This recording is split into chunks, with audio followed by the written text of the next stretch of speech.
अस्सलाम वालेकुम। तो क्रंची क्रिस्पी करारे अगर पकौड़ों की बात आए तो जी हाँ, सबके मुंह में पानी ही आ जाता है।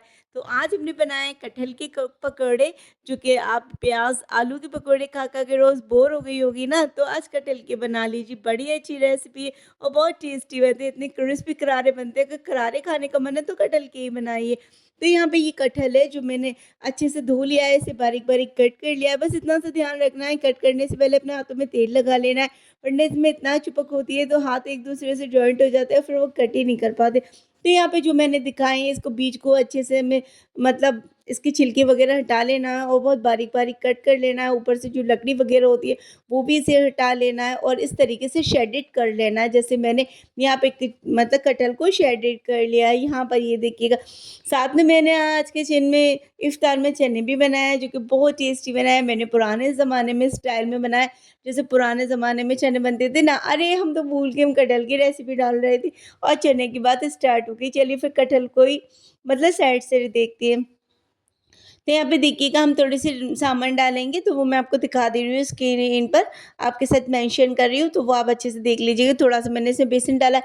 बेसन आप अपनी नीड के अकॉर्डिंग डालिए, क्योंकि आपका कटहल कम-ज़्यादा जितना भी है। तो यहाँ से 3-4 चम्मच मैंने बेसन डाल दिया, इस टाइप से, जिससे इसकी बाइंडिंग अच्छी हो। ज़्यादा व इतना ज़्यादा बेसन नहीं हो कि ये मतलब एक-दूसरे में मतलब अच्छे से मिल जाए। हमें सिर्फ़ इतना ही मतलब बेसन डालना है कि एक-दूसरे में अच्छे से मतलब इसकी पकड़ अच्छी हो जाए, बाइंडिंग अच्छी हो। इसमें लाल मिर्च, नमक डाला है, बेसिक से मसाले डाले हैं, ज़्यादा कुछ नहीं डालना हमने। नमक भी बहुत कम डालना है, क्योंकि अगर तेज़ हो गए तो फिर अच्छा नहीं लगेगा। साथ में हमने हींग, ज़ीरा डाला है इसमें। हींग थोड़ी-सी आप अच्छी क्वांटिटी में डालिए, क्योंकि हींग का जो फ्लेवर होता है ना पकौड़ों में, बहुत टेस्टी लगता है। और इसमें थोड़ा-सा ही हमने पानी डाला है, आप देख लीजिए स्क्रीन पे, ज़रा-सा ही डाला है, ज़्यादा नहीं डाला, क्योंकि एक तो कटहल में पानी नहीं होता और फिर हमने इसीलिए कम डाला है, क्योंकि ये सिर्फ़ बेसन इसमें चिपक जाए। ज़्यादा फ्लफ़ी करके हमें नहीं बनाना है, क्योंकि कटहल के पकौड़े में क्रिस्पी बनाना है। और क्रिस्पी पकौड़ा तभी बनता है जब बेसन में पानी की क्वांटिटी थोड़ी-सी कम हो। ये देखिएगा, अच्छे से हमने मिला लिया है, तो पानी आपको हाथों में लगाते रहना चाहिए। अगर आप हाथों में पानी नहीं लगाएँगे तो कटहल तो उतना ड्राई होता है, उतना चिपक जाता है, उतना शेडेड मतलब हो जाता है कि एक-दूसरे में मिल जाएगा। फिर बाद में मैंने क्या किया है ना, स्क्रीन को मतलब मोबाइल को कर दिया स्टॉप और दोनों हाथों से मिलाना मैंने फटाफट से शुरू कर दिया। एक हाथ से पकौड़े डालना इतना मुश्किल हो रहा था, तो फिर मैंने कैमरा लगाया फटाफट से और दोनों हाथों से इसे अलग-अलग किया और फिर डालना शुरू किया। इतना मुश्किल हो रहा था, एक हाथ से मैं इसे छुटा ही नहीं पा रही थी, क्योंकि इतना मतलब चिपक जाता है, इसमें चिपक बहुत होती है ना, इसलिए। तो आप ध्यान रखिएगा, आप हाथ में पानी लगाइएगा, एक हाथ से दोनों हाथ से इसे निकालिएगा और फिर डालिएगा। एक हाथ से मुझे बहुत ज़्यादा मुश्किल हो रही थी। देखिए मैं कितनी देर-देर में डाल रही हूँ। मैंने जब दोनों हाथों का यूज़ किया तो ये पकौड़े फटाफट से डलना शुरू हो गए। ये इतने क्रिस्पी करारे रखते हैं। मुझे तो चटनी से अच्छे लगे, मगर बच्चों ने सॉस के साथ खाए, क्योंकि वो बदतमीज़ बच्चे होते हैं ना, पता नहीं कितनी सॉस खाते हैं आजकल के बच्चे। मुझे सॉस ज़्यादा पसंद नहीं होती, बस लिमिटेड ही चीज़ों में सॉस पसंद है, हर चीज़ में तो सॉस नहीं खाई जाती। वो फैमिली में भी सबको बहुत ज़्यादा पसंद आया, एकदम न्यू रेसिपी थी, क्रिस्पी थे, करारे थे। और चाहे तो आप ऊपर से चाट मसाला भी डाल के सर्व करिएगा। साथ में मैंने इंडियन पिज़्ज़ा बनाया है, इसकी रेसिपी आपके साथ शेयर करी। अगर आपका भी मन है इंडियन पिज़्ज़ा बनाने का, तो फिर चलिए हम लोग हर चीज़ इंडियन ही बना लेते। मतलब कहीं की भी रेसिपी हो, उसे अपने मतलब बेसिक से मसालों में ढाल ही लेते हैं। यहाँ पे ये इंडियन पिज़्ज़ा बहुत टेस्टी लगा था।